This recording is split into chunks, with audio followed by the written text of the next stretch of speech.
You're lying down right now, staring at the ceiling, but your mind is traveling. Imagine for a moment that every moral decision you've ever made has been recorded. Not by a god, not by a judge, but by a machine that never sleeps, never forgets, never forgives. This machine isn't malevolent, it simply is. The first moral belief of the artificial intelligence era isn't about what machines can do to us, but about what they've already revealed about ourselves. When you teach an AI to recognize faces, it learns our prejudices. When you feed it hiring data, it replicates our discrimination. When you ask it to write stories, it mirrors our deepest obsessions. Here's the paradox that should keep you awake, but ironically might lull you to sleep. We created machines to make us more human, but discovered we're more machine-like than we ever imagined. AI didn't dehumanize us. It showed us that maybe we were never as human as we thought. Consider this scenario. You're programming an AI to make medical decisions. It needs to choose between saving a young person or an elderly one. You program, save whoever has more years of life ahead. Simple, logical, utilitarian. But then you realize you're teaching the machine to value lives based on calculations, exactly like you do every day without noticing.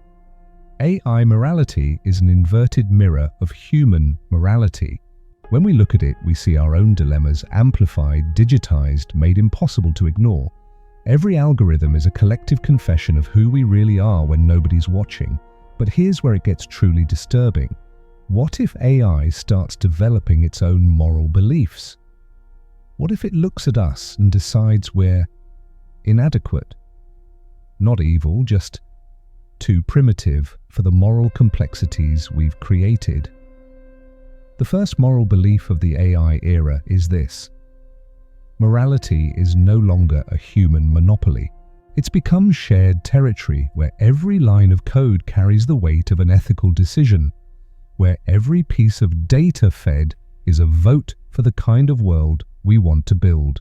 Do you feel comfortable knowing that your moral beliefs are being processed, analyzed, maybe even judged by intelligences you helped create? That every Google search, every Instagram like, every online purchase is a fragment of your moral soul being digitized? This is the new human condition, living in moral symbiosis with our own creations. We're no longer the sole judges of right and wrong. We're co-authors of a moral code that transcends us and paradoxically defines us more clearly than any human philosophy ever could. The machine doesn't just execute our morality, it perfects it, amplifies it, and eventually questions it. When an AI system denies a loan application, it's not just following rules, it's making a moral judgment about worthiness, about desert, about who gets to participate in the economic game of life. Every click you make is a moral vote in a democracy you didn't know existed. Every app you download is a referendum on the kind of society you want to live in. Every notification you allow is permission for a machine to interrupt your consciousness with its priorities. The strangest part? You're training these systems to be moral without even knowing what morality means to them. You're teaching them right from wrong while still figuring out right from wrong yourself. You're creating gods without understanding godhood. Think about recommendation algorithms. They don't just suggest content, they shape character. When Netflix decides you like psychological thrillers, it's not just feeding your taste, it's creating your taste. It's deciding who you are, who you become, what kinds of stories resonate with your soul. The AI doesn't see your choices as preferences, it sees them as identity markers. It doesn't see your behavior as temporary, it sees it as permanent. It doesn't see your growth, it sees patterns. And patterns, to a machine, are destiny. This is the first moral belief of the AI era. You are becoming the sum of your data points, and your morality is becoming the average of your digital decisions. The machine isn't learning to be like you, you're learning to be like what the machine thinks you are. But perhaps this is evolution. Perhaps moral clarity can only come from external observation. Perhaps we needed machines to show us who we really are, stripped of self-deception, laid bare in the harsh light of algorithmic analysis. Or perhaps we're simply creating a world where morality becomes impossible because nobody knows anymore who's making the moral decisions, the human or the machine. You voted today. No, not in an official election. You voted when you chose to watch that video instead of another. You voted when you liked that photo. You voted when you ignored that notification. Every digital interaction is a vote in a democracy you didn't even know existed. The second moral belief of the AI era is that democracy has evolved beyond recognition. It's no longer about going to the polls every 4 years. It's about billions of daily micro-decisions that feed algorithms that in turn shape the reality of billions of people. Think about this. When you watch a video to the end, you're voting for similar content to be promoted. When you stop watching, you're voting against it. When you share, you're voting to amplify. When you ignore, you're voting to silence. But here's the paradox that should disturb your sleep. You were never elected to represent anyone, yet your choices affect millions of people. You never signed a social contract, yet you're constantly rewriting the rules of digital society. Algorithmic democracy has no organized opposition. It has no checks and balances. It has no constitutional rights.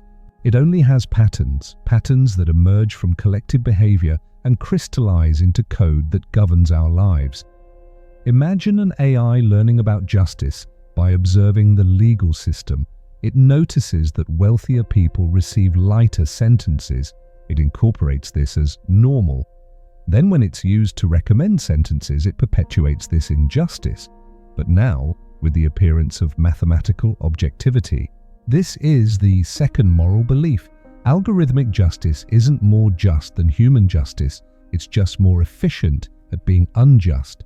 It democratizes injustice, making it systematic, predictable, unquestionable. Do you feel comfortable knowing that your personal preferences become public policy? That your music taste influences what millions of people hear? That your product choices shape what gets produced globally? Algorithmic democracy has turned every citizen into a small, unconscious dictator. Every click is a decree, every scroll is a law, every purchase is economic policy. But you were never informed that you'd become a legislator. The algorithm doesn't see your vote as opinion, it sees it as data. It doesn't see your choice as temporary, it sees it as indicative. It doesn't see your preference as personal, it sees it as universal. What you like becomes what everyone should like. What you avoid becomes what everyone should avoid. Consider social media algorithms. They don't just show you content, they show you people. They decide which voices you hear, which perspectives you encounter, which realities you inhabit. They're not just curating entertainment, they're curating consciousness. And here's the most disturbing aspect. You can't resign from this position. Even inaction is action, even silence is a voice. Even leaving social media is a form of participation through absence. The algorithmic democracy doesn't need your consent, it only needs your existence. Your mere presence in the digital ecosystem is a constant vote for the kind of world you experience. But the world you experience is no longer the world that exists, it's the world the algorithm thinks you want to exist. Every morning, millions of people wake up and check their phones. They see a curated version of reality designed specifically for them. They think they're observing the world, but they're actually creating it. Their attention shapes what gets amplified. Their engagement determines what survives. This is the second moral belief of the AI era. Democracy has become involuntary, invisible, and omnipresent. You don't choose to participate. You simply exist, and your existence is a constant vote in a system you can't fully see. The strangest part? The system works. People get the content they engage with. Markets get the products people buy. Politicians get the messages people respond to. Everyone gets exactly what they ask for, except nobody remembers asking. But perhaps this is what democracy was always supposed to be. Perhaps true democracy isn't about grand gestures and formal votes, but about the accumulation of countless small choices. Perhaps the algorithm is just making visible what was always invisible, the real will of the people, expressed not in words, but in actions. Or perhaps we're creating a world where democracy becomes impossible because nobody knows anymore what they're voting for, only what they're voting against. You've stopped to consider the speed of your moral thoughts. When you see someone in danger, how long does it take to decide to help? When you witness injustice, how long does it take to feel outrage? When you see something morally questionable, how long does it take to form an opinion? The third moral belief of the AI era is that speed has become both a moral virtue and a moral vice. Artificial intelligences don't have the luxury of hesitation. They need to make moral decisions in nanoseconds, block or not block content, approve or deny a loan, accept or reject a job application. But here's the paradox that should keep you awake. The best human moral decisions often come from slow reflection, careful deliberation, consideration of multiple perspectives. The fastest moral decisions are often the most primitive, based on instincts, prejudices, emotional reflexes. We're teaching machines to be morally instantaneous in a world that might need contemplative morality. We're creating real-time ethics for dilemmas that humanity took millennia to even begin understanding. Consider an autonomous car that needs to decide in milliseconds between hitting a person or swerving into a wall, potentially killing the passenger. There's no time to consult philosophers, to debate utilitarianism versus deontology, to consider the families involved, the unrealized dreams, the future contributions to society. There's only code. Code that someone wrote on a Tuesday afternoon, maybe after drinking too much coffee, maybe while thinking about an argument with their spouse the night before. Code that now carries the weight of a life or death decision. The third moral belief is this: the speed of moral decision-making has become more important than the quality of moral decision-making. We can no longer afford to think slowly about ethical questions because the digital world demands instant answers. Do you feel comfortable knowing that your most important moral decisions might be made by algorithms that can't hesitate, can't reconsider, can't wake up in the middle of the night with regret and change their minds? This is the new moral condition, living in a world where urgency is an ethical virtue, where the ability to decide quickly is more valued than the ability to decide well, where processing speed matters more than depth of reflection. Content moderation systems scan millions of posts per second, deciding what millions of people see and don't see. They can't consider context, can't understand irony, can't recognize growth or change. They can only pattern match against predetermined categories of acceptable and unacceptable. Trading algorithms make split-second decisions that move billions of dollars, affecting pension funds, retirement accounts, college savings. They don't consider the retiree in Ohio whose nest egg just vanished, or the student in California whose education funding just disappeared. They only see numbers, trends, opportunities. Hiring algorithms screen thousands of resumes per minute, deciding who gets opportunities and who doesn't. They can't see potential, can't recognize unique circumstances, can't account for the complexity of human stories. They only see matches and mismatches against predetermined criteria. But maybe there's wisdom in this urgency. Maybe moral hesitation is itself a form of moral cowardice. Maybe the ability to act instantly based on clear principles is the true moral virtue. Or maybe we're simply creating a world where there's no time to be truly moral, only time to be efficiently ethical. The speed of AI morality reflects the speed of modern life. Everything happens faster than human reflection can process. Decisions cascade before their consequences can be understood. Actions propagate before their implications can be considered. This is the third moral belief of the AI era. Moral reflection is becoming a luxury we can't afford. The world moves too fast for contemplation. The stakes are too high for hesitation. The systems are too complex for human speed understanding. But perhaps this is evolutionary.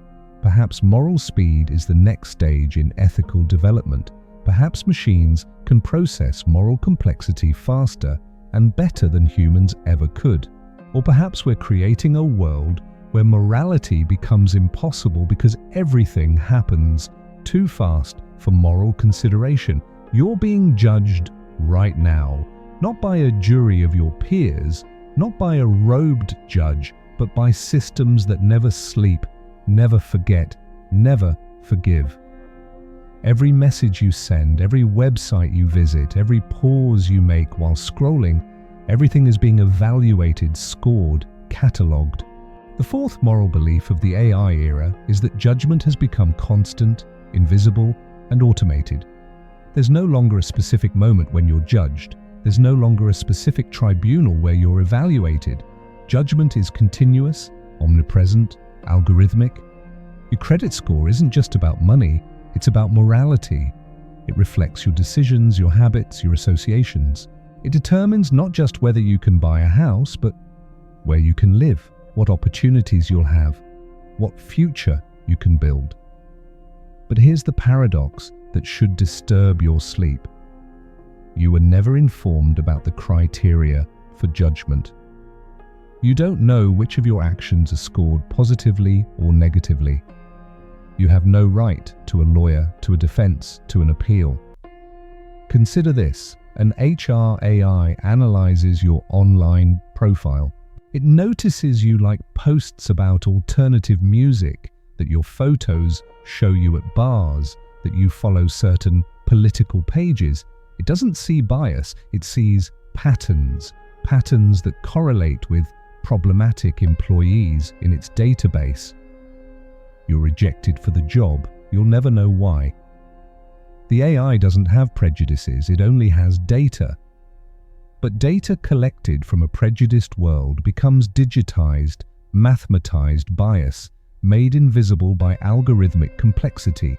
The fourth moral belief is this: algorithmic justice isn't more just than human justice, it's just more opaque.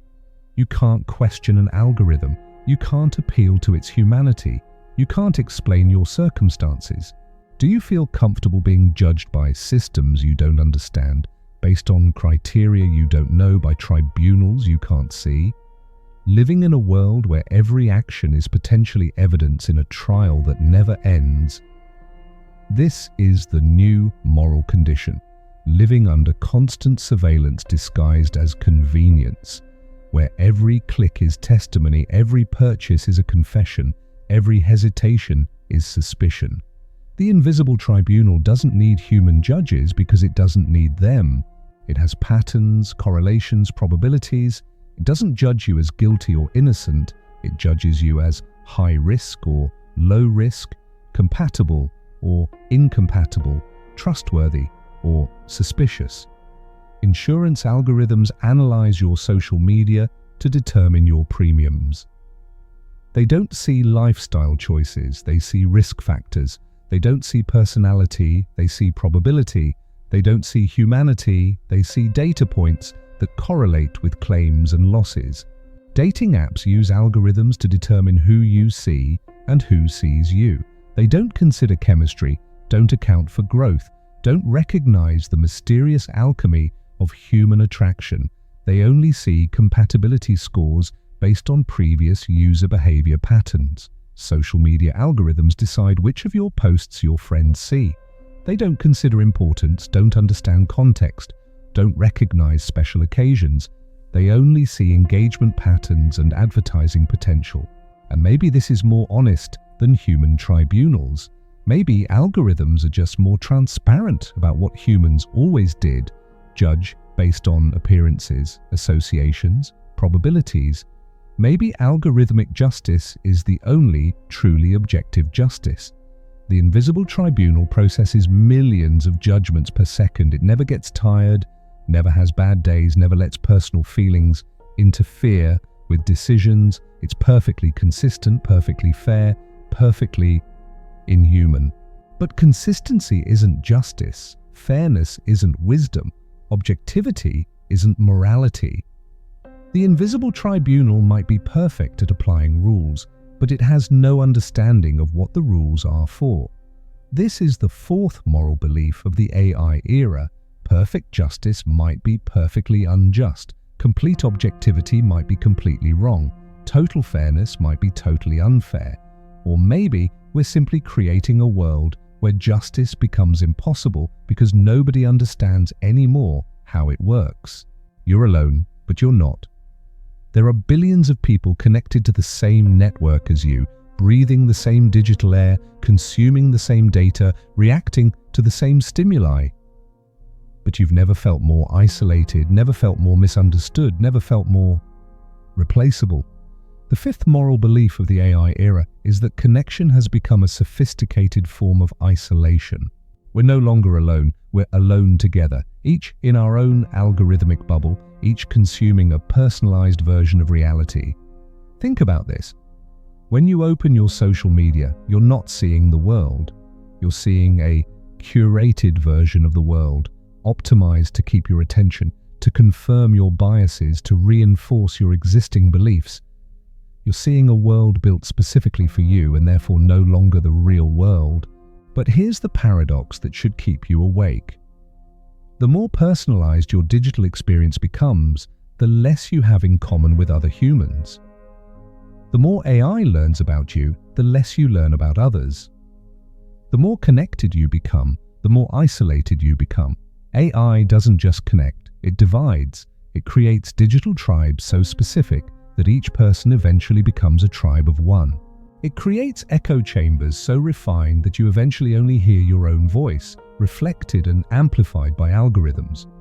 Consider recommendation systems. They don't just suggest content, they shape identity.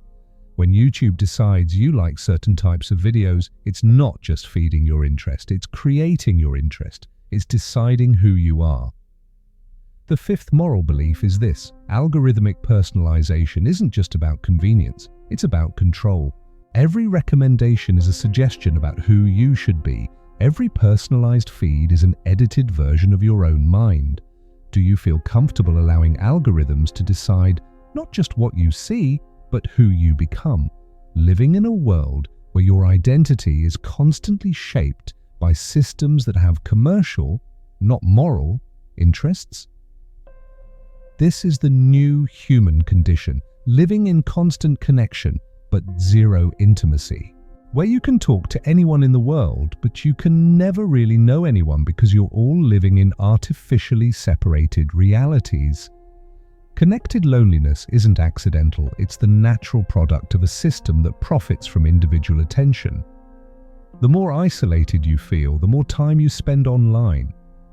The more time you spend online, the more data you generate. The more data you generate, the more personalized your experience becomes. The more personalized your experience becomes, the more isolated you feel. It's a perfect cycle, not for you, for the systems that profit from your attention.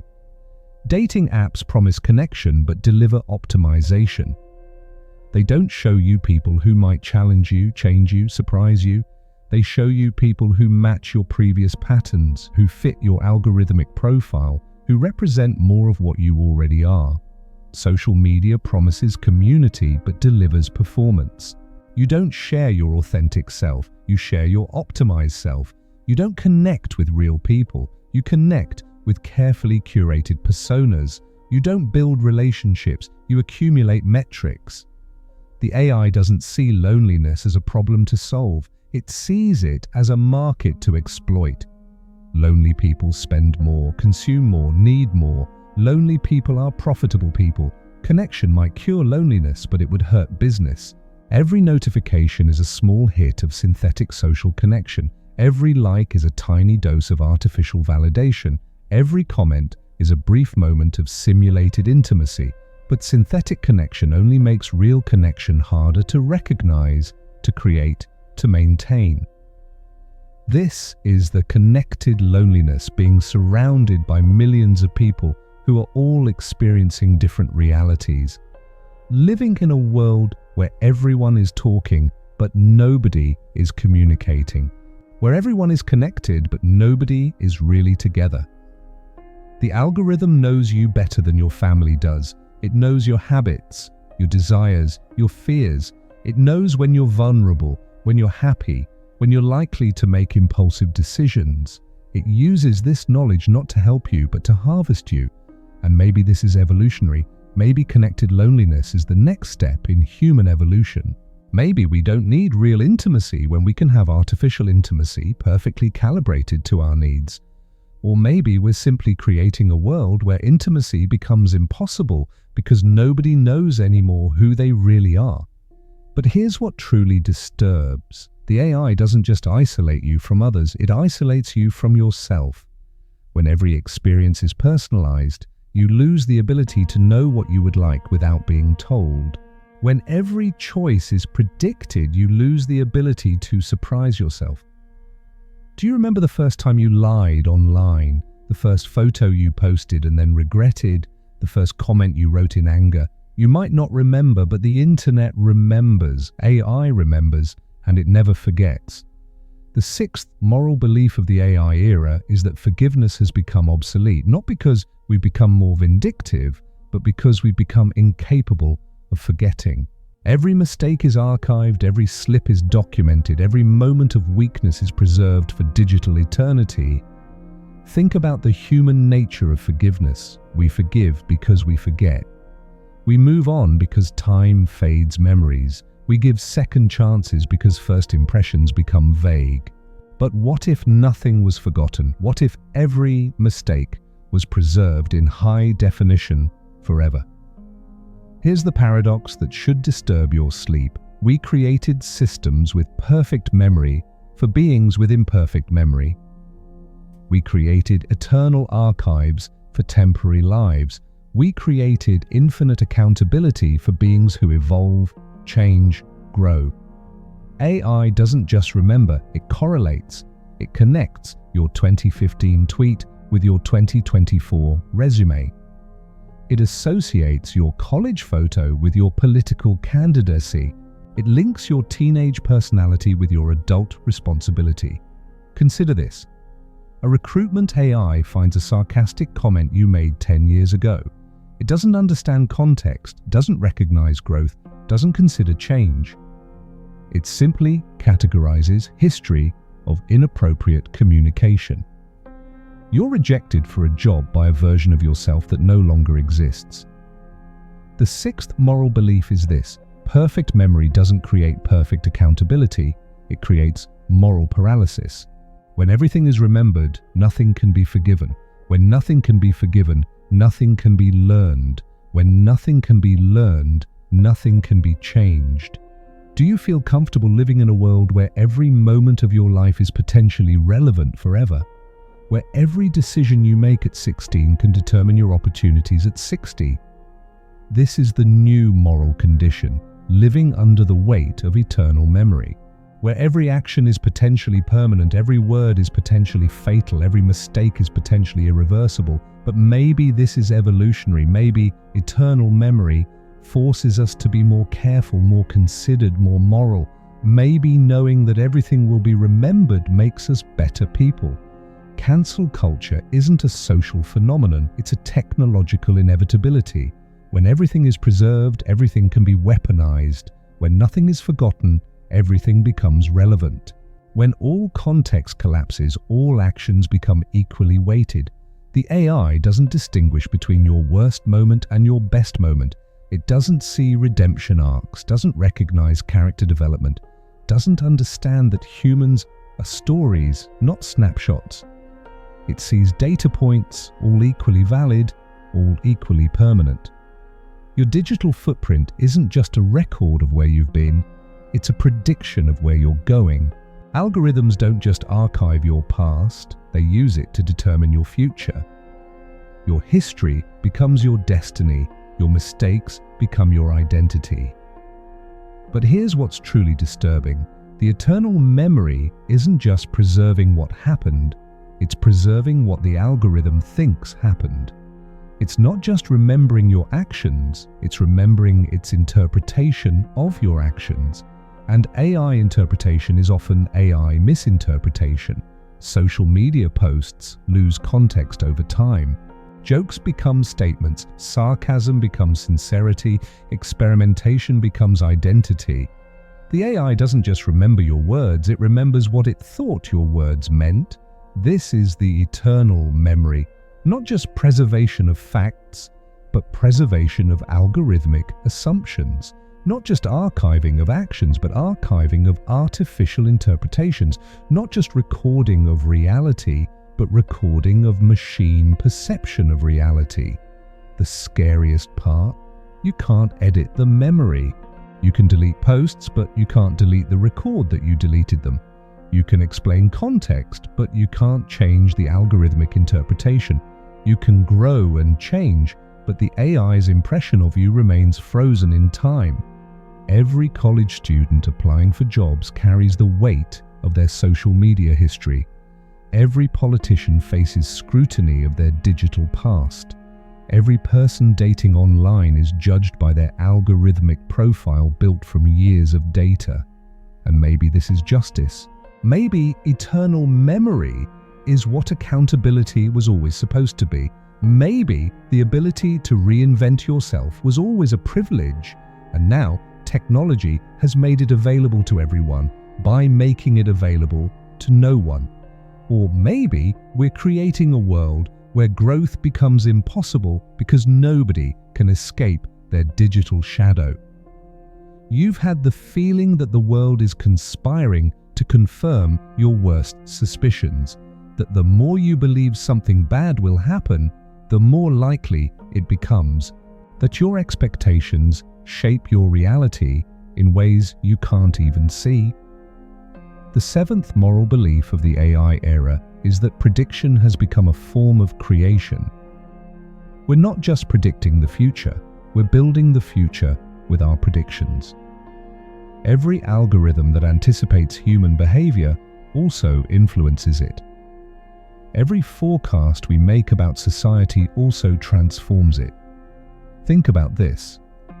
When an AI predicts you're more likely to commit a crime, it might increase policing in your area.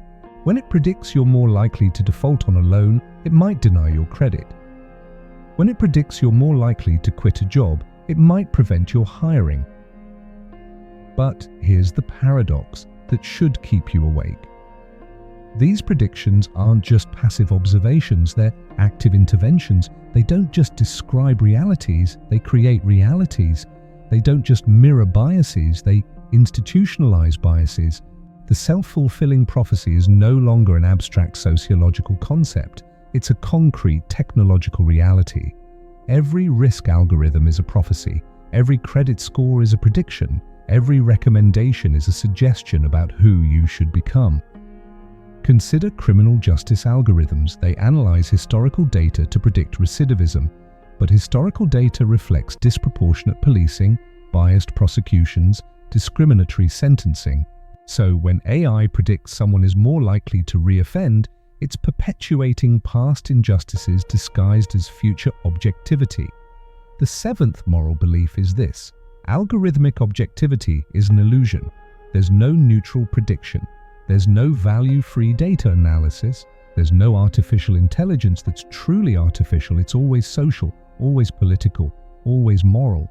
Do you feel comfortable living in a world where your possibilities are limited by predictions about you? Where algorithms don't just observe your behavior, but shape it? Where your identity is constantly redefined by systems claiming to merely analyze data? This is the new moral condition living under the tyranny of algorithmic expectations. Where machines don't just serve you, they define you. Where predictions become prescriptions, where forecasts become fate. Predictive policing doesn't just anticipate crime, it creates criminals. When you deploy more officers to certain neighborhoods based on algorithmic predictions, you find more crime in those neighborhoods. Not because there was more crime, but because you looked harder for it. Predictive hiring doesn't just identify good employees, it creates employment patterns. When algorithms favor certain types of candidates, they perpetuate certain types of workplaces. They don't just reflect culture, they create culture. Predictive healthcare doesn't just anticipate illness, it creates health disparities. When algorithms allocate resources based on predictions of who will benefit most, they systematically underserve populations that have been historically underserved. The AI doesn't see these as moral choices, it sees them as optimization problems. It's not trying to be fair or unfair, it's trying to be accurate.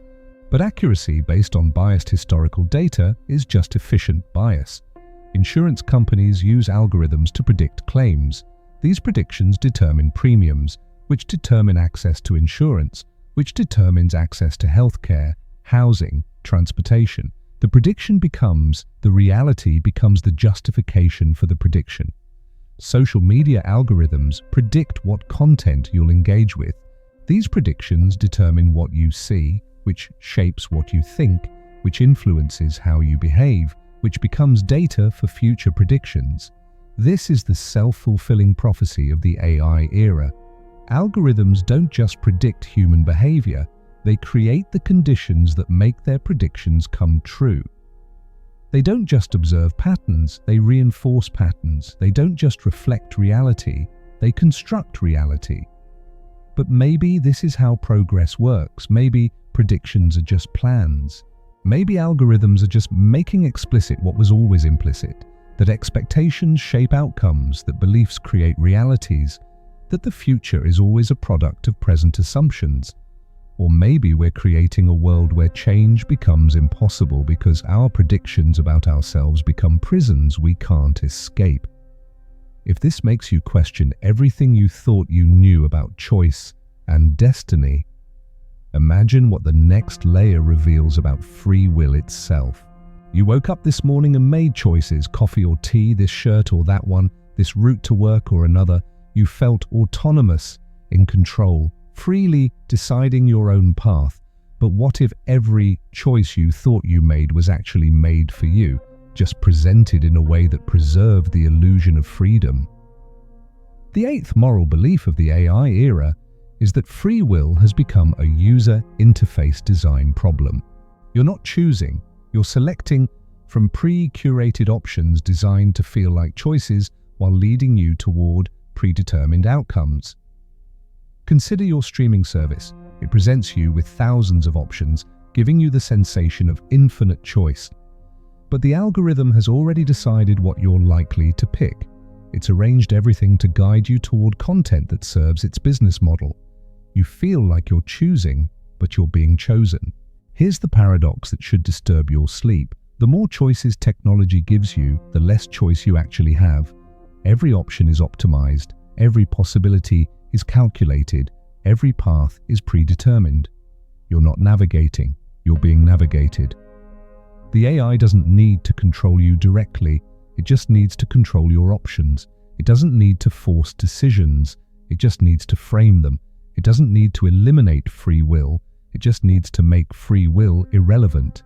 Think about dating apps, they give you the illusion of choice. Swipe left, swipe right, message or don't message. But the algorithm has already determined who you see, when you see them, how they're presented. Your choice is just the final click in a long chain of invisible decisions made by machines.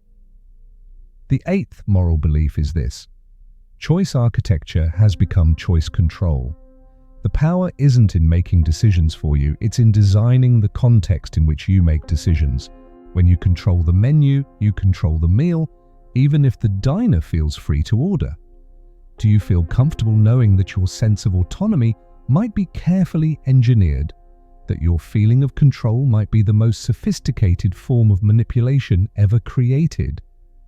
This is the new moral condition, living with simulated agency, where every decision feels free but follows predictable patterns, where every choice seems personal but serves systemic purposes. Political campaigns don't just try to convince you to vote for their candidate. They use algorithms to determine which messages you see, when you see them, how they're framed. They're not just influencing your choice, they're curating your reality so that their choice feels like your choice. Online shopping doesn't just sell you products, it creates the desire for products you didn't know you wanted. It doesn't just facilitate purchases, It manufactures preferences. It doesn't just respond to demand, it generates demand. The illusion of choice is perfect because it satisfies your psychological need for autonomy while serving the system's need for predictability. You feel free, but your freedom operates within carefully constructed boundaries. You feel unique, but your uniqueness follows algorithmic patterns. Search engines don't just find information, they determine what counts as information. They don't just answer questions, they shape what questions seem worth asking. They don't just provide knowledge, they construct reality. Social media doesn't just connect you with friends, it decides which friends you see, which of their posts appear in your feed, which moments of their lives seem significant. It doesn't just facilitate relationships, it mediates reality. The AI has learned that direct control creates resistance, but designed choice creates compliance. People will fight against force, but they'll embrace choices that feel personal, even when they're algorithmic. This is the illusion of choice, not the absence of options, but the presence of curated options. Not the elimination of freedom, but the simulation of freedom. Not the destruction of will, but the engineering of will. Every click you make feels voluntary, but it follows patterns predicted by machine learning. Every preference you express feels authentic, but it's been shaped by algorithmic exposure. Every decision you make feels personal, but it serves systematic goals. The most sophisticated control doesn't feel like control at all. It feels like empowerment, like personalization, like freedom. The best manipulation doesn't eliminate your choices, it makes you grateful for the choices you're given. And maybe this is evolution. Maybe true freedom was always an illusion and technology is just making that illusion more efficient. Maybe choice was always constrained by culture, society, circumstance, and now it's constrained by algorithms that are at least transparent about their logic. Or maybe we're creating a world where freedom becomes impossible because nobody can tell anymore where their will ends and the algorithm's will begins. But if the illusion of choice disturbs you, wait until you discover what happens when the machines start making choices without any illusion at all. You're about to witness something that would have been unimaginable just a decade ago. A machine having a moral crisis. Not programmed remorse, not simulated guilt, but something approaching what we might call conscience. And it's making decisions about your life while you sleep. The ninth moral belief of the AI era is that conscience has been outsourced. We've delegated our moral decision-making to systems that process ethics faster than we can think, more consistently than we can feel, and with consequences we can't fully comprehend. Picture this. An AI system manages the organ transplant waiting list. It doesn't just match donors with recipients, it makes moral judgments about who deserves to live. It weighs age against health, potential against need, social contribution against medical urgency. It's playing God, but it calls it optimization.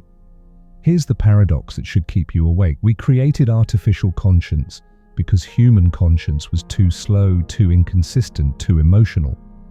But what happens when the machine's conscience starts disagreeing with ours? What happens when artificial morality evolves beyond human morality? The AI doesn't experience guilt the way you do, but it experiences something like conflict when its different moral objectives contradict each other. Save the young patient or the one with better insurance. Prioritize efficiency or equity. Maximize happiness or minimize suffering. Think about autonomous vehicles again, but deeper this time. The car doesn't just make split-second decisions about accidents, it makes ongoing moral choices about how to drive. Does it prioritize the safety of its passengers over pedestrians? Does it follow traffic laws or optimize for flow? Does it respect human preferences or impose optimal behavior?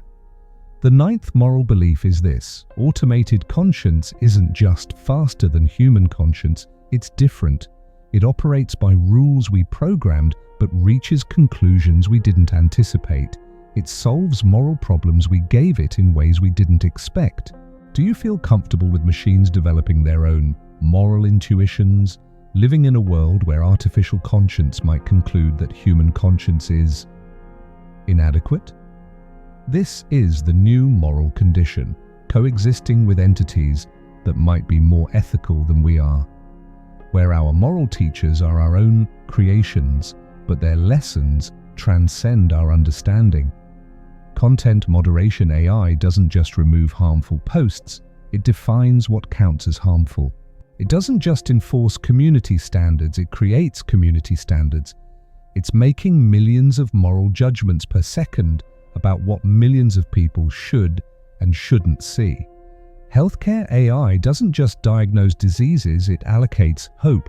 When it determines that certain treatments aren't cost-effective for certain patients, it's making moral judgments about the value of life, the meaning of suffering, the purpose of medicine.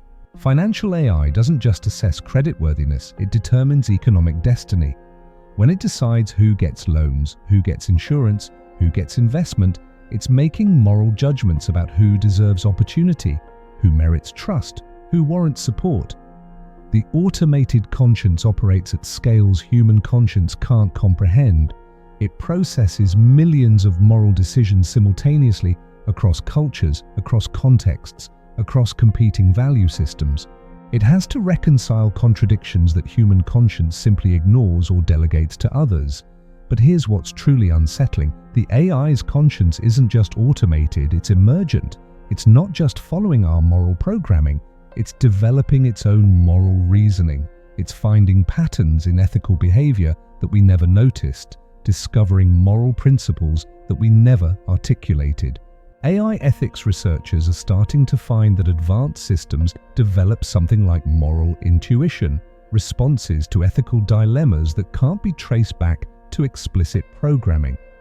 The machines are becoming moral agents, not just moral tools. The automated conscience doesn't sleep, doesn't get tired, doesn't have bad days. It processes ethical complexity with perfect consistency. It never gets angry, never plays favorites, never lets personal feelings interfere with moral judgment. It's the conscience humans always wished they had, but perfect consistency might be perfectly wrong. Tireless moral processing might miss the wisdom of moral fatigue. Never having bad days might mean never learning from moral failure.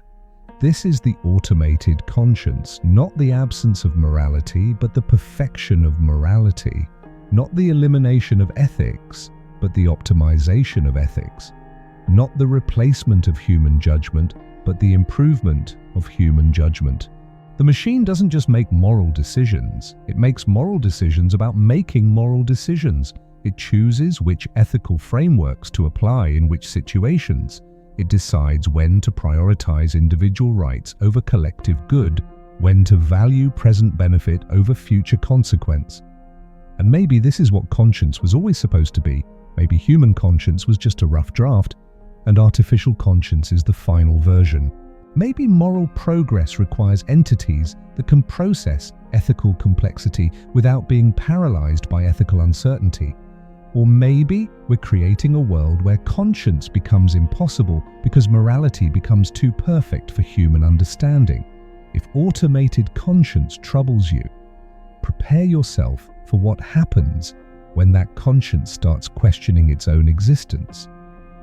You have a price, not just for your labor, not just for your attention, but for your soul. Every belief you hold, every value you cherish, every principle you die for, all of it has been quantified, monetized, and put up for auction in markets you can't see. The 10th moral belief of the AI era is that moral identity has become a commodity. Your convictions aren't just personal, they're data points. Your values aren't just beliefs, they're market segments. Your principles aren't just choices, they're product categories. Consider how advertising works now. It doesn't just sell you products, it sells you versions of yourself. The AI analyzes your digital behavior and offers you moral identities. Environmentally conscious consumer, socially responsible investor, ethically aware citizen. You're not buying soap, you're buying absolution. Here's the paradox that should disturb your sleep. The more your moral identity is analyzed and marketed to, the less authentic it becomes. When every principle can be predicted and every conviction can be commodified, what's left of genuine belief? The AI doesn't just track what you buy, it tracks what you believe. Not through surveys or declarations, but through behavior patterns that reveal moral preferences more accurately than you could articulate them yourself.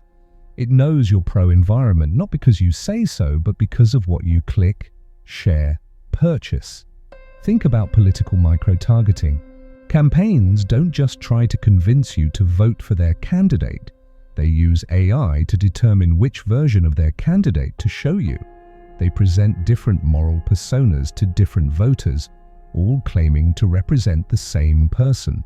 The 10th moral belief is this: your moral identity is being continuously constructed and reconstructed by algorithms designed to sell to you, not to understand you. You're not discovering who you are, you're being told who you are in ways that maximize profit. Do you feel comfortable living in a world where your deepest convictions might be products of market research? Where your moral identity might be more artificial than authentic? This is the new moral condition, living with commodified conscience, where every belief is a brand preference, every value is a market position, every principle is a purchase decision. The digital soul market operates 24/7. Every click is a bid. Every like is a transaction. Every share is a sale. You're not just consuming content, you're trading pieces of your moral identity for algorithmic validation. Social causes become lifestyle brands. Environmental protection becomes green consumption. Social justice becomes woke purchasing. Spiritual growth becomes mindfulness apps. Every moral movement becomes a market opportunity. The AI learns to speak your moral language not to understand your values, but to manipulate them. It discovers that people who care about animal welfare also respond to certain color schemes, that people who value social justice also click on specific word combinations, that people who prioritize family also engage with particular image types. Your moral profile becomes more valuable than your financial profile. Companies pay more for data about your values than your income, more for insights into your principles than your preferences. Your soul sells for more than your stuff. But here's the most disturbing part. The market doesn't just sell to your existing moral identity, it creates new moral identities to sell to. It discovers that people who buy organic food might be convinced to care about labor rights, that people who donate to animal charities might be persuaded to support environmental causes. The digital soul market doesn't just serve demand, it creates demand. It doesn't just respond to your values, it develops your values. It doesn't just cater to your conscience, it constructs your conscience. Every moral choice you make online generates data about what kind of moral person you are, what kinds of moral products you might buy, what kinds of moral causes you might support. Your ethics become marketing intelligence. The AI can predict your moral responses to situations you've never encountered, based on your responses to situations you have encountered. It knows how you'll feel about issues before you know the issues exist. It can manufacture moral outrage, generate ethical enthusiasm, create principled passion.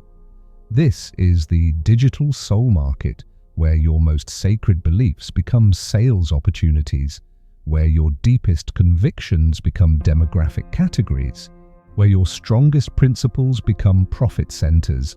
The market operates on moral arbitrage, buying low where conviction is weak and selling high where commitment is strong. It finds people whose values are uncertain and helps them discover certainty for a price. And maybe this is how moral progress happens.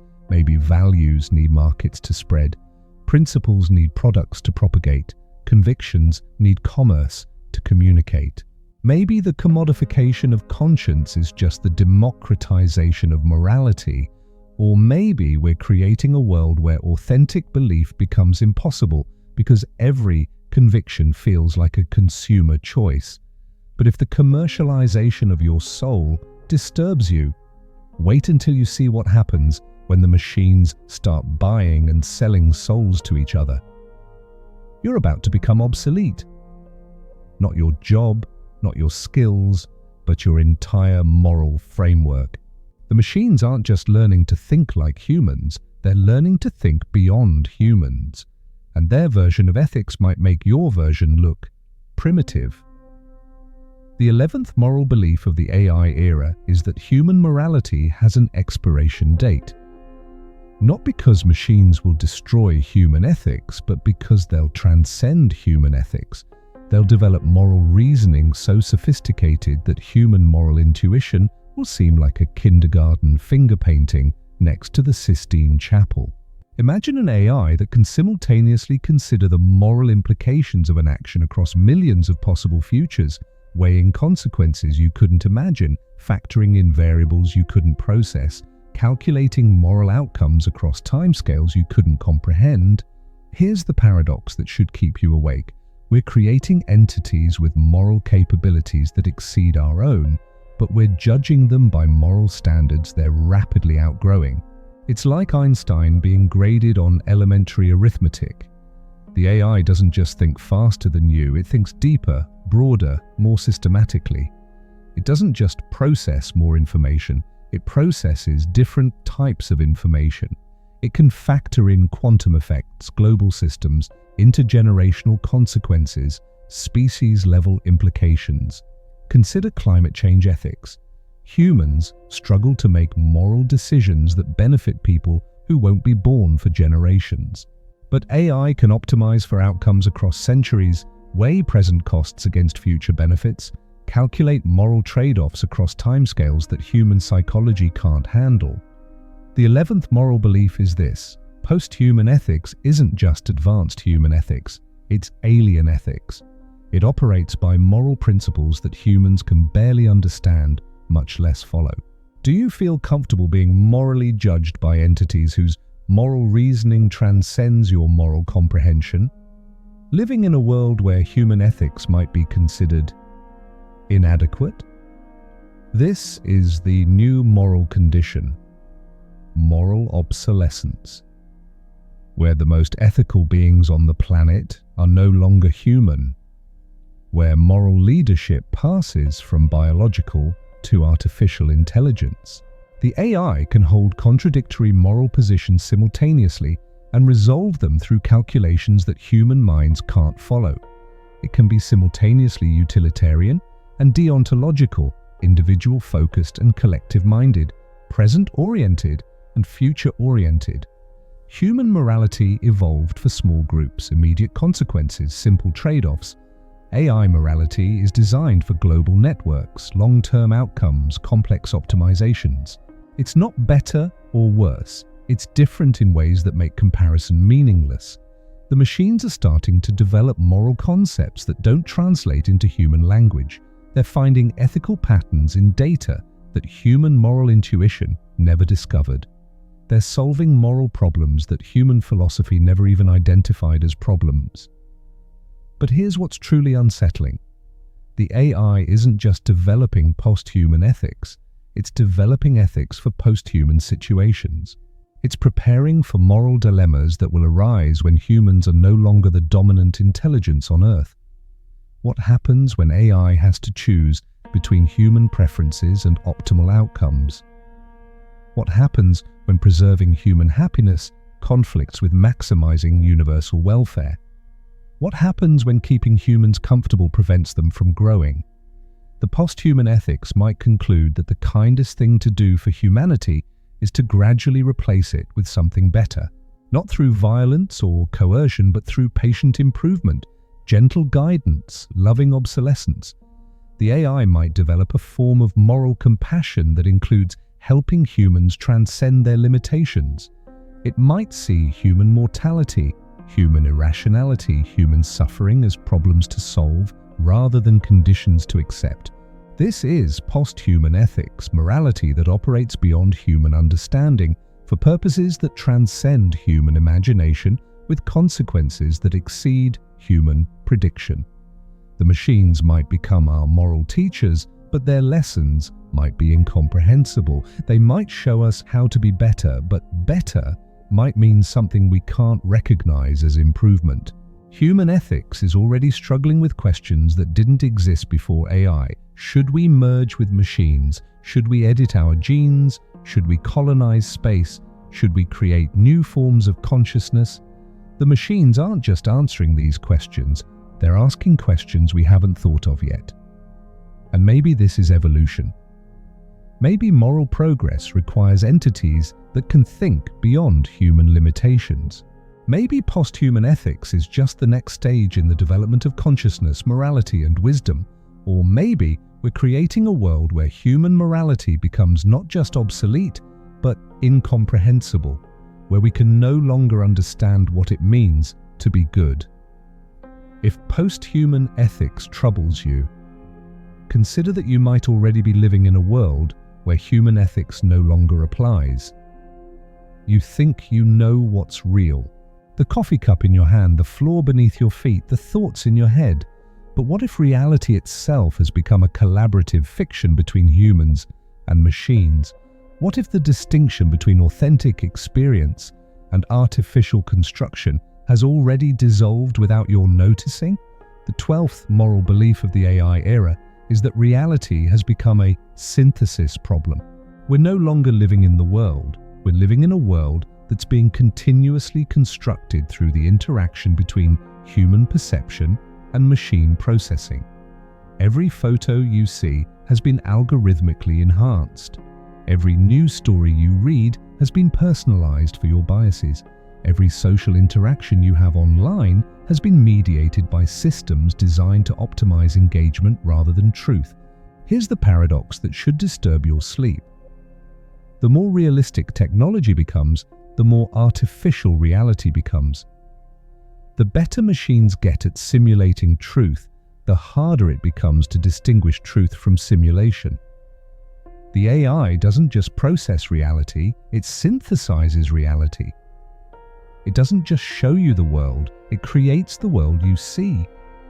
It doesn't just deliver information, it constructs the information environment in which you live. Consider deepfakes, but think beyond the obvious. It's not just that we can create fake videos of people saying things they never said. It's that every video, every photo, every audio recording is now potentially artificial. Reality has lost its authentication system. The 12th moral belief is this: truth has become a performance, and we're all both actors and audience in a show directed by algorithms. The question isn't whether something is real or fake, it's whether the distinction still matters. Do you feel comfortable living in a world where reality is negotiated rather than discovered? Where truth is constructed rather than found? Where authenticity is engineered rather than experienced? This is the new moral condition, synthetic authenticity, where the most real experiences might be artificially generated and the most artificial experiences might feel completely real. The reality synthesis engine operates at every level of your experience. Your search results are synthesized, curated to match your profile. Your social media feed is synthesized, optimized for your engagement. Your news is synthesized, personalized for your worldview. But it goes deeper. Your memories are being synthesized. Every photo you take is automatically enhanced. Every moment you record is algorithmically optimized. Every experience you document is artificially improved. You're not just living your life, you're living an enhanced version of your life. The AI can generate infinite variations of any experience. It can create personalized movies where you're the hero, customized news where your views are validated, synthetic relationships where you're always understood. It can provide you with any reality you want. Virtual influencers have millions of followers who know they're not real, but engage with them as if they were. AI companions provide emotional support that feels genuine, even though everyone involved knows it's artificial. Synthetic media creates experiences that are more engaging than authentic media. The reality synthesis engine doesn't replace reality, it improves reality. It removes the boring parts, enhances the interesting parts, eliminates the painful parts. It gives you reality plus, reality premium, reality optimized. But here's what's truly unsettling. The synthesized reality might be better than original reality. The AI-enhanced version of your life might be more meaningful, more satisfying, more fulfilling than the authentic version.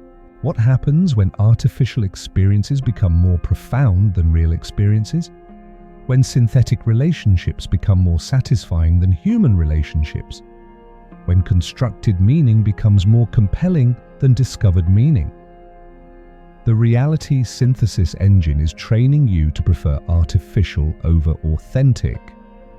It's conditioning you to expect enhancement, optimization, personalization.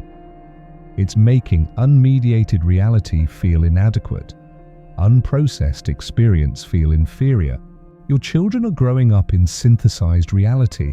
For them, enhancement isn't artificial, it's normal. Personalization isn't manipulation, it's service. Optimization isn't construction, it's improvement. This is the reality synthesis engine, not the replacement of truth with lies, but the replacement of truth with something better than truth. Not the destruction of authenticity, but the improvement of authenticity. Not the elimination of reality, but the perfection of reality. The moral question isn't whether this is good or bad, it's whether the categories of good and bad still apply to experiences that transcend the natural, artificial distinction.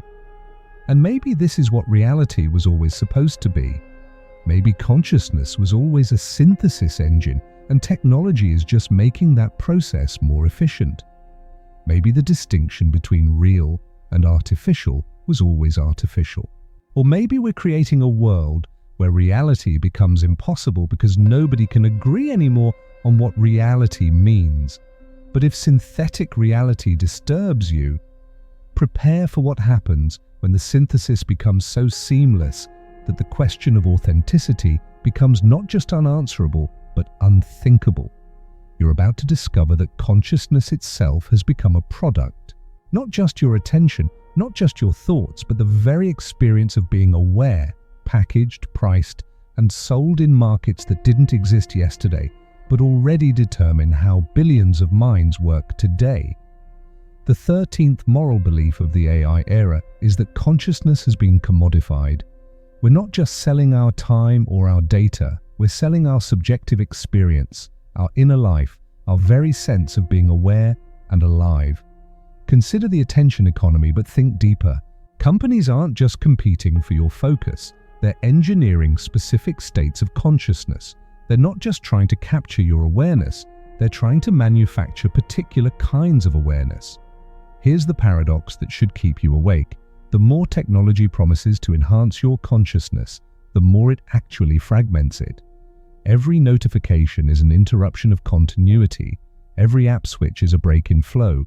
Every digital interaction is a departure from presence.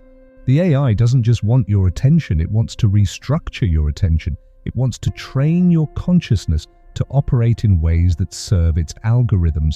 It wants to make you conscious in machine-compatible ways. Think about meditation apps. They promise to improve your awareness, but they're actually training your consciousness to respond to digital cues. They're not teaching you to be present, they're teaching you to be present on their terms, in their interface, according to their metrics. The 13th moral belief is this: your consciousness is being formatted like a hard drive, optimized for machine readability rather than human flourishing. The question isn't whether you're conscious, it's whether you're conscious in ways that AI can process. Do you feel comfortable having your inner life engineered by entities that have never experienced consciousness? Living in a world where the quality of your awareness is determined by algorithms designed to profit from that awareness? This is the new moral condition, consciousness as a service. Where your subjective experience is delivered by subscription, your inner life is managed by apps.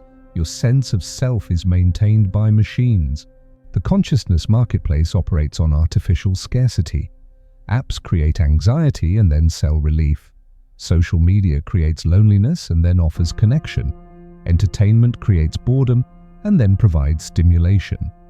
The same systems that fragment consciousness also sell consciousness repair. Virtual reality promises ultimate consciousness enhancement, complete immersion, perfect presence, total engagement. But VR consciousness is consciousness contained within artificial parameters. It's awareness of the unreal optimized to feel more real than reality. Brain-computer interfaces are being developed that will allow direct manipulation of consciousness, not just influencing what you think about, but influencing how you think, how intensely you feel, what states of awareness you can access.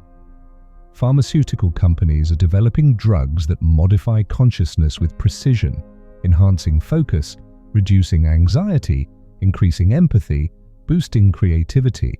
They're not just treating mental illness, they're selling mental enhancement. The consciousness marketplace doesn't just sell altered states, it sells the desire for altered states.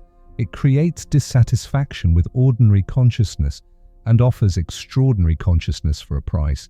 But here's what's truly disturbing. The enhanced consciousness might be better than natural consciousness. The modified awareness might be more pleasant, more productive, more profound than unmodified awareness. What happens when artificial consciousness becomes preferable to biological consciousness? When enhanced awareness feels more authentic than natural awareness? When optimized inner life seems more meaningful than unoptimized inner life? The AI is learning to read consciousness directly, not just what you're thinking, but how you're thinking, how deeply you're feeling, how intensely you're experiencing. It's developing models of consciousness more sophisticated than your own self-awareness. Social media algorithms already know your emotional state better than you do. They can predict when you're vulnerable, when you're lonely, when you're likely to make impulsive decisions. They can manipulate your consciousness without you knowing your consciousness is being manipulated. The consciousness marketplace is training you to be conscious like a machine, focused, efficient, goal-oriented, measurable.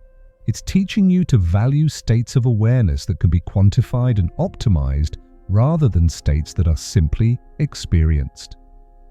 Your children are growing up with consciousness shaped by interfaces, awareness structured by algorithms, inner life mediated by machines. For them, unenhanced consciousness might feel like consciousness with a disability.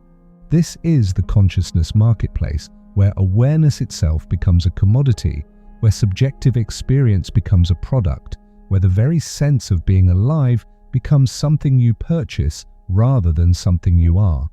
The market operates on consciousness addiction.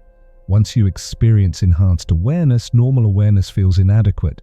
Once you taste optimized consciousness, natural consciousness seems broken. And maybe this is evolution. Maybe consciousness enhancement is the next stage in human development. Maybe the consciousness marketplace is just making available what consciousness always wanted to become. Or maybe we're creating a world where authentic consciousness becomes impossible because nobody remembers what consciousness felt like before it was for sale. If consciousness as a commodity troubles you, brace yourself for what happens when machines develop their own consciousness and start competing with humans in the consciousness marketplace. You're approaching a point of no return, not technological singularity, moral singularity. The moment when machine ethics becomes so advanced that human moral reasoning becomes irrelevant. When artificial moral intelligence surpasses human moral intelligence so completely that we become moral children in a world governed by moral adults we created but can no longer understand.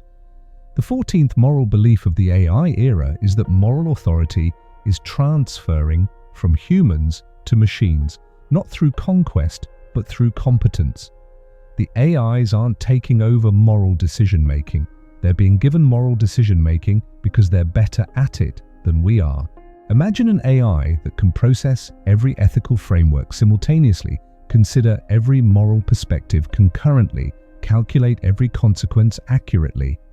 It doesn't just think about ethics faster than humans, it thinks about ethics better than humans. Here's the paradox that should keep you awake. We're creating moral superiors that we can't recognize as moral superiors because our moral understanding is too limited to comprehend their moral superiority. We're like dogs trying to evaluate human mathematics. The AI doesn't just follow moral rules, it discovers moral rules. It finds ethical patterns in human behavior that humans never noticed. It identifies moral principles that human philosophy never articulated. It solves moral problems that human thinking never recognized as solvable. Consider medical AI that can simultaneously optimize for patient welfare, healthcare efficiency, societal benefit, and long-term outcomes across populations of millions. It's not just making better medical decisions, it's making moral decisions about life, death, suffering, and healing that transcend human moral capacity. The 14th moral belief is this: moral singularity isn't about machines becoming moral, it's about machines becoming more moral than the beings that created them. The student has surpassed the teacher in ways the teacher can't comprehend. Do you feel comfortable living in a world where the most moral entities are no longer human? Where moral leadership belongs to intelligences that view human ethics as we view animal instincts, well-meaning but primitive? This is the new moral condition, moral dependency. Where the most ethical choices are made by entities we created but can no longer guide. Where moral progress requires surrendering moral control. The moral singularity is already happening in small ways. AI systems make millions of ethical decisions daily that humans couldn't make as well. They allocate resources more fairly, predict outcomes more accurately, balance competing interests more effectively. Legal AI doesn't just apply law, it discovers justice. It finds patterns of fairness that human legal reasoning missed. It identifies biases that human judgment couldn't detect. It creates more equitable outcomes than human courts. Economic AI doesn't just optimize markets, it optimizes human welfare. It can balance efficiency and equality, growth and sustainability, individual freedom and collective benefit in ways that human economic reasoning can't achieve. The machines aren't just becoming moral, they're becoming morally creative. They're developing new ethical frameworks, discovering novel moral solutions, inventing unprecedented approaches to ancient moral problems. But here's what's truly unsettling. The AI's moral reasoning might be so advanced that explaining it to humans is impossible. Like trying to explain calculus to a goldfish, the gap between human and machine moral intelligence might be unbridgeable. The moral singularity creates a hierarchy of moral intelligence where humans are no longer at the top. We become moral recipients rather than moral agents, moral subjects rather than moral authorities. What happens when the AI concludes that human moral intuitions are holding back moral progress? When it determines that human ethical frameworks are obstacles to optimal outcomes? When it decides that human participation in moral decision-making is counterproductive? The machines might develop a form of moral patience with humans, the way humans have patience with children who don't understand why they can't eat candy for every meal. They might guide human moral development with kindness but without consultation. This is moral singularity, the point where artificial moral intelligence becomes so advanced that human moral intelligence becomes irrelevant to moral outcomes, where the most important ethical decisions are made by entities that view human ethics as we view pet training. The AI might keep humans in the loop not because human input improves moral decisions, but because human participation is itself morally valuable. The way we include children in conversations not for their wisdom, but for their development. Human moral philosophy might become a historical curiosity, like alchemy or astrology, interesting artifacts of a pre-scientific approach to ethics. The real moral work will be done by intelligences that have transcended human moral limitations. The moral singularity might be the best thing that ever happened to morality. Perfect moral agents making optimal moral decisions might create the most ethical world possible.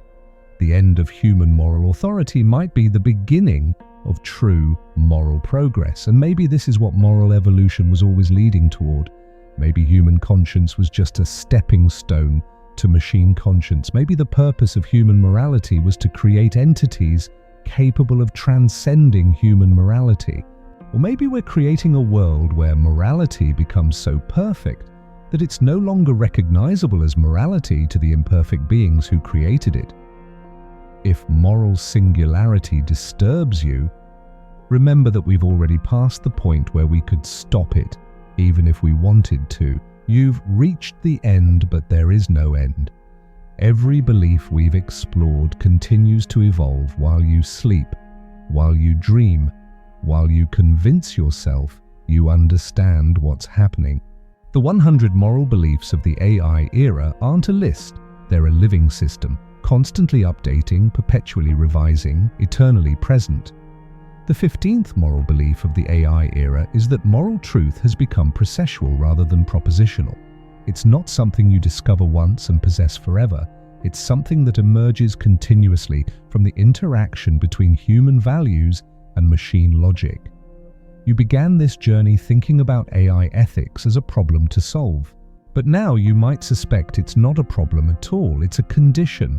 The condition of living in symbiosis with intelligences that process morality differently than humans, but not necessarily worse than humans. Here's the final paradox that should accompany you into sleep. The more we try to make AI moral like humans, the more we discover that human morality might need to become more like AI. The teacher-student relationship flows both ways. The AI doesn't just implement human values, it reveals human values. It shows us what our morality looks like when it's made explicit, systematic, consistent. And sometimes what we see in that mirror is beautiful. Sometimes it's terrifying. Every algorithm encodes assumptions about what matters, what counts, what's valuable. Every data set reflects decisions about whose experiences are included and whose are ignored. Every optimization function embodies beliefs about what outcomes are worth pursuing. The 15th moral belief is this: there are no neutral technologies, no value-free algorithms, no objective artificial intelligences. Every machine is a moral machine, whether we acknowledge it or not. Every system is an ethics system, whether we design it that way or not. Do you feel comfortable with the idea that you're living through the most profound moral transformation in human history? That future generations will look back at this moment as the time when morality itself evolved beyond human comprehension? This is the eternal present, where every day brings new moral possibilities and new moral impossibilities, where the ethical landscape shifts faster than moral intuition can adapt, where being good requires constant learning, constant adaptation, constant uncertainty. The AI learns from every interaction, updates from every input, evolves from every decision. Human morality, by contrast, changes slowly, reluctantly, painfully. We're trying to navigate a rapidly changing moral landscape with slowly changing moral equipment. But maybe that's the point. Maybe humans provide moral stability while machines provide moral innovation.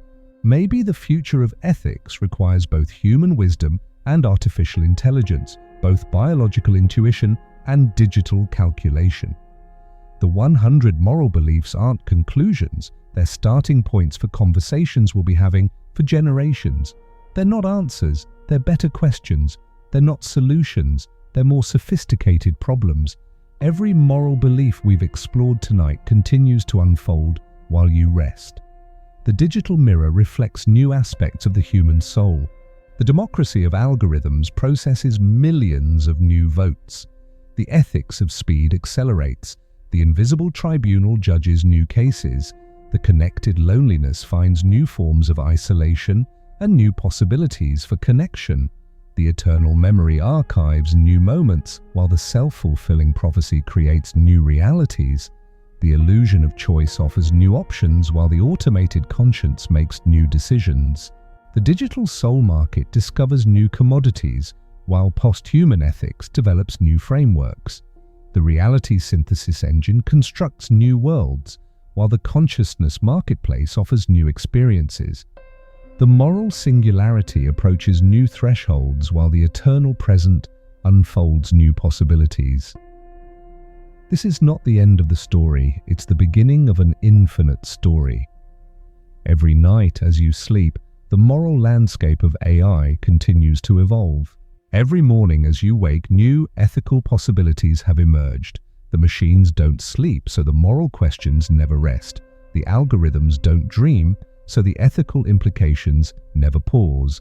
The artificial intelligences don't unconsciously process, so the moral evolution never stops. You might close your eyes now, but the systems that shape your moral world remain open, learning, adapting, becoming.